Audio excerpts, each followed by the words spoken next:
À quand la fin du couvre-feu à 18h? C'était la question que posait François Ruffin tout à l'heure. Il est notre invité. Bonsoir, vous êtes député de la France Insoumise de la Somme. Étant en plateau avec nous le professeur Robert Sebag. Bonsoir, vous êtes infectiologue à l'hôpital de la Pitié-Salpêtrière à Paris.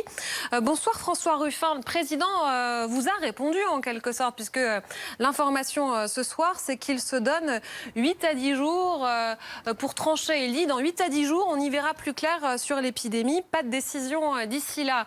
Est-ce que c'est suffisant? Est-ce la réponse que vous attendiez? Il y a plusieurs choses. D'abord, le couvre-feu, par exemple, c'est pas une mesure qui doit être banalisée, comme une routine. Bon, il se perpétue, il est là pendant 4 mois, et on entend dans l'entourage du président, il faut le normaliser. C'est une mesure exceptionnelle. Peut-être qu'il répond à un état exceptionnel, mais on ne peut pas la banaliser. Je vous rappelle que pendant l'occupation, il n'y a jamais eu de couvre-feu à 18h, il était à 20h. Pendant la guerre d'Algérie, le couvre-feu était à 20h et il n'était pas à 18h. Donc c'est quelque chose d'absolument inédit dans notre histoire et il ne faut pas que ça se perpétue comme ça, sans que ça soit tranché démocratiquement et sans qu'il y ait une discussion autour. Et ensuite, moi, la manière dont ça se décide avec le souverain qui vient nous dire dans 8 à 10 jours, on verra quel sera votre sort. Et moi, je continue à réfléchir dans mon coin avec mes petits conseillers, c'est une manière de faire qui est devenue inacceptable. Pendant les premiers temps, sur le premier confinement, on était pris par surprise.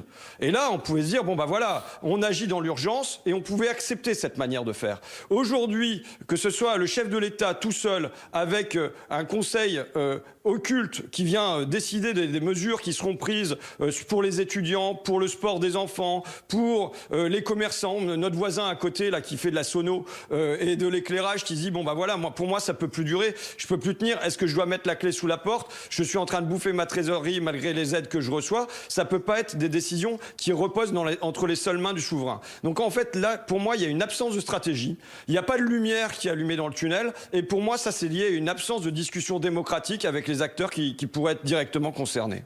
C'est-à-dire que vous voudriez une date, que le président dise tel jour on va sortir du couvre-feu, mais vous savez bien, il est impossible de prédire. Pour l'instant, l'épidémie n'est pas encore maîtrisée. Il avait donné un cap, il avait dit à 5000 cas par jour, on pourra sortir des mesures restrictives. Toujours est-il qu'on n'y est pas aujourd'hui. Mais en tout cas, le cap, l'horizon, la direction, il n'y en a pas. Il n'y en a plus. Est-ce que le vaccin est l'arme miracle qui doit nous permettre de faire ça? Ils disent que oui. Bon, s'ils disent ça, à partir de quel moment, de quel pourcentage de la population qui est vaccinée, à partir du moment où on a quel pourcentage des plus de 65 ans qui sont vaccinés, on peut se remettre à vivre un peu plus normalement. Il n'y a aucun indice qui nous est donné de ce côté-là. Il n'y a aucune ouverture qui est faite pour nous dire voilà la direction qu'on prend. Là, il y a plus de 600 scientifiques qui ont mis sur la table une stratégie zéro Covid en disant que, par exemple, il fallait utiliser les tests qui peuvent être faits à partir des eaux usées, qu'il fallait voir comment on pouvait utiliser les masques FFP2, qui proposent des outils pour une stratégie. Là, on est dans le zéro imagination. C'est juste, vous savez, j'entends le rapporteur du projet de loi état d'urgence, qui est un médecin qui intervient à l'Assemblée nationale, monsieur Jean-Pierre Pont, qui nous dit, bon, si vous voulez, le confinement, c'est un espèce de robinet. Quand il y a trop de cas, on ferme le robinet. Quand il n'y a pas assez de cas, on l'ouvre. Donc finalement, le seule mesure qu'ils ont et qu'ils utilisent maintenant depuis 1 an, mais sur les 6 derniers mois, ça me paraît particulièrement criant, c'est d'ouvrir ou fermer le flux de population pour dire, voilà, c'est comme ça qu'on va gérer les choses, on va restreindre les libertés individuelles, on va les réaugmenter. Non, maintenant, il faut qu'il y ait une stratégie, soit c'est le pourcentage de personnes vaccinées qui sert de guide, soit il y a d'autres instruments de traitement et ainsi de suite qu'on met sur la table. Mais là, il y a aucune discussion publique. Vous savez, c'est pas à l'Assemblée nationale que c'est discuté et ça n'est discuté nulle part ailleurs. Qu'est-ce qu'on propose aux étudiants qui non seulement là sont dans le tunnel, dans un tunnel de pauvreté, dans un tunnel de dépression, parce que les mesures qui sont prises depuis 1 an, à quoi ça conduit? Ça conduit à ce qu'un jeune sur 2 se dise inquiet pour sa santé mentale. 1/3 disent avoir des idées suicidaires. À ce qu'on soit passé à 20% de dépression dans la population. Donc ça doit être mis en relation quand même avec un certain nombre de mesures qui pourraient être prises autrement, auxquelles il faudrait réfléchir collectivement. Et là, on est dans le zéro imagination. François Ruffin, qu'est-ce que vous dites exactement? Est-ce que vous dites que vous, président, là, vous commenceriez à déconfiner, le couvre-feu, ce serait terminé? Ou vous dites juste, il nous faudrait une grille de lecture, si tel ou tel indicateur est rempli, il se passe ceci? Écoutez, moi, président, pour reprendre la formule de François Hollande, ça fait longtemps que j'aurais mis en place des groupes de travail beaucoup plus larges, rassemblant des étudiants, rassemblant des commerçants, rassemblant le monde de la culture, rassemblant les gens qui gèrent le sport, et en particulier le sport pour les enfants, et mis tout ça autour d'une table en disant, voilà, comment on peut se remettre à vivre normalement, rassemblant des scientifiques qui amènent des idées neuves et pas juste manier à la fois le couvre-feu. Allez, on va mettre 4000 policiers dans les rues de Paris ce week-end pour vérifier qu'il n'y a pas de relâchement. Qu'est-ce que ça veut dire le mot relâchement? Ça veut dire que les gens ont envie de revivre. C'est pas criminel non plus. Est-ce qu'on doit gérer juste ça par des mesures policières? Je pense que quand on est dans les premiers temps, je le redis, dans les premières semaines, qu'on est pris par surprise par ce virus, on le comprend. Aujourd'hui, 1 an plus tard, ça n'est plus compréhensible que la totalité du pouvoir soit entre les mains d'un seul homme qui estime que finalement les universités vont peut-être pouvoir rouvrir un jour par semaine, et puis il y a des commerces qui sont essentiels, d'autres qui ne le sont pas, et ainsi de suite. Ça n'est plus comme ça que ça peut être géré. Mais François Ruffin, vous reconnaissez que la situation est quand même assez compliquée. Est-ce qu'on peut accepter 11 000 morts par mois comme cela? Est-ce qu'on peut accepter cela? Est-ce qu'il ne faut pas, étant donné l'épidémie, en venir à des mesures restrictives? Mais les mesures restrictives, on les a depuis 1 an. Maintenant, simplement, je dis, ça ne peut pas être une décision qui repose entre les mains d'un seul homme. Vous savez, il nous a dit, nous sommes en guerre. Et il nous a fait une longue comparaison avec la guerre de 14-18, où il y avait ce qu'il y a eu pendant 6 mois, ça a été la dictature de l'état-major. Pendant 6 mois, on a accepté que l'état-major ait la totalité des décisions, parce qu'on pensait que ça serait une guerre brève. Et au bout de 6 mois, la démocratie s'est remise à fonctionner et on n'a plus laissé tout ça entre les mains de l'état-major. Ce que je demande, c'est la même chose aujourd'hui. On n'est plus dans une guerre qui est courte, on est dans une guerre qui est longue. Et donc, il n'y a plus de raison que tout le pouvoir s'est laissé entre les mains d'un état-major qui, en plus, ne sait pas ce qu'il fait, qui prend des décisions inefficaces, il faut quand même le rappeler, sur les masques, sur les tests, sur les vaccins. Il n'y a pas de stratégie vaccinale. Là. Par exemple, aujourd'hui, on pourrait nous dire à partir de quel pourcentage de la population française vaccinée, c'est bon, on peut se relâcher, comme ils disent. Non, ça ne nous est pas du tout dit. Est-ce qu'on peut nous dire pourquoi on n'utilise pas la licence d'office, pourquoi on n'utilise pas la réquisition pour produire en France davantage de vaccins plus vite? Non, ça n'est pas du tout dit. Le seul outil qu'ils ont, c'est de se montrer comme des fauves face aux citoyens, en lui disant « sors pas après 18 heures, fais bien ton attestation ». Peut-être que ce sont des mesures qui peuvent être utiles pendant un temps, mais aujourd'hui, il faut faire preuve de davantage d'imagination et mettre des tas d'autres mesures sur la table. Je le redis, aujourd'hui, il y a plus de 600 scientifiques qui ont mis sur la table un programme zéro Covid pour l'élimination du Covid. Alors, on peut discuter, on peut dire c'est pas sérieux, il y a des choses qui sont pas faisables à l'intérieur et tout ça. Discutons-en. Mais il est trop tard pour la stratégie zéro Covid, c'est ça le problème. Restez avec nous, François Ruffin. Je voulais me tourner justement vers un médecin, s'il vous plaît. Est-ce qu'on peut se tourner vers... Vous restez avec nous. Je vous réponds quand même. D'accord, bon. Je vous dis quand même, il n'est pas trop tard. Ça fait 1 an que ça dure. Et ça va peut-être encore durer pendant 1 an. Donc on a le droit d'avoir une stratégie qui ne soit pas de la semaine à la semaine, mais qui nous permette d'ouvrir notre regard sur l'été, l'automne, et comment on va s'en sortir avec ça, comment on va permettre aux gens de respirer à nouveau. Le professeur Robert Sebag est avec nous, infectiologue à l'hôpital de la Pitié-Salpêtrière à Paris.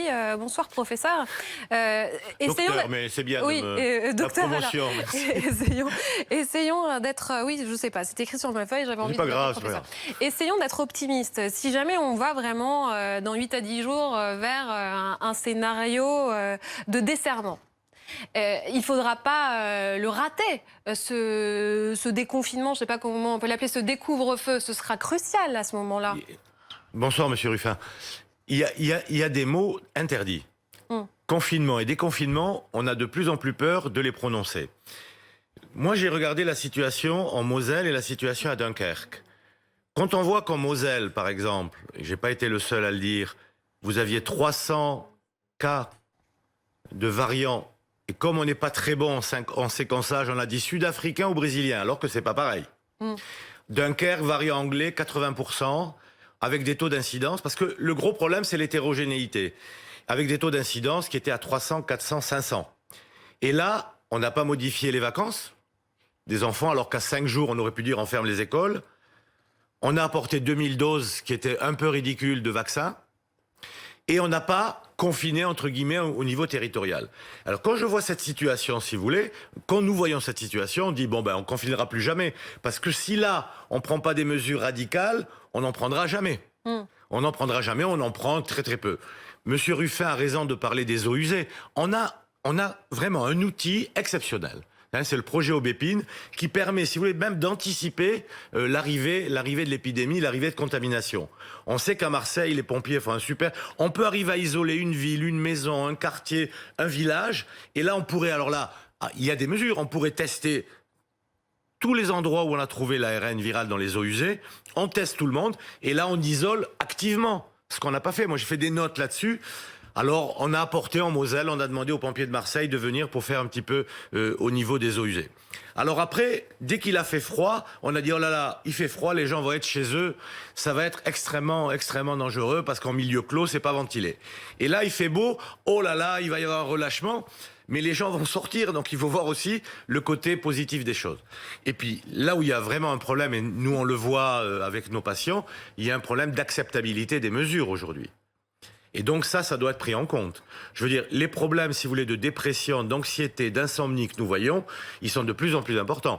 Le problème des jeunes aussi, parce que les personnes, nous voyons à l'hôpital, moi je vois pas beaucoup de jeunes, mais les personnes me parlent de leurs enfants, de leurs petits-enfants, et là il y a un sujet majeur, et c'est pas simplement en disant vous avez 1 euro, il y a la notion de perspective. Et puis, vous savez, tout ce qui est pris aujourd'hui, toutes les mesures qui sont prises, enfin on le répète depuis longtemps, c'est pour ne pas faire exploser notre système hospitalier. Oui. Tout est fait là-dessus. Et donc on regarde, alors comme le lait sur le feu, ah là là, 3400 en réanimation, il y a 5000 places au départ, ça n'a pas augmenté malheureusement depuis plusieurs mois. Et quand on dit il y a une pression de 60 à 70% en réanimation, ça ne veut pas dire que les 30% ils sont libres. Parce que demain on a un accident de la route, on a un infarctus, un diabète décompensé, on les met où ? Il y a une autre pathologie. On ne parle pas de la pathologie hors Covid. Oui, mais on en parlera. On va en parler dans un instant. Et déjà, on vient d'en parler. Merci à vous, docteur. On voulait aussi revenir sur votre tweet qui a été bien commenté, François Ruffin. Ce sera ma dernière question. Coincé à Paris pour cause d'assemblée et puis aucune boutique ouverte avec le couvre-feu. Obligé de me raser avec le liquide vaisselle. Il n'a pas forcément été bien compris, ce message ? Il est drôle en tout cas. Il n'y a pas de problème avec ça. Vous savez, vous savez, l'humour n'est pas interdit même par temps de Covid. Et je voudrais dire en réaction avec ce que disait le médecin, c'est qu'il y a dans ce pays une immense intelligence. Sur les eaux usées, sur tout ça, comme il le signalait, on a des scientifiques, on a des chercheurs dans plein de domaines. Et ce que je vois, c'est parce qu'on a concentré les décisions au sommet entre les mains de quelques hommes, on se prive de toute cette intelligence pour le pays, ce qui amène à des décisions complètement aberrantes et qui deviennent de plus en plus insupportables. Et ce que dit encore ce médecin, c'est qu'il faut bien mettre aussi la vie, les vies épargnées, mais aussi la vie sociale. Et qu'est-ce que ça produit sur les individus quand ils peuvent plus sortir de chez eux? Moi, vous savez que je me rase avec du liquide vaisselle une journée, peu importe. Mais en revanche, je pense à tous les gamins qui font plus de foot, qui font plus de hand, qui font plus de sport. Il y a des pubs sur votre antenne pour lutter contre l'obésité. Moi, je reçois des messages de personnes qui me disent voilà, avant j'allais dans les salles de sport pour perdre du poids, j'avais vaincu mon obésité, je suis en train de regagner du poids. J'ai des messages de mères de famille qui me disent je ne peux plus faire mes courses le soir à 18h parce que je dois directement récupérer mes gamins et donc il faut que je me presse à les faire entre midi et 2 alors que c'était mon temps de respiration. Donc tout ça, ça doit être pesé et ça ne peut pas être laissé entre les mains d'un seul homme. Il faut que les gens ils puissent avoir des lieux de débat, des lieux d'expression, des lieux d'intelligence collective et que tout le pouvoir ne soit pas laissé comme en 14 pendant 6 mois entre les mains de l'état-major, mais comme en 14 que ensuite la démocratie retrouve un peu d'ampleur pour se fixer des buts.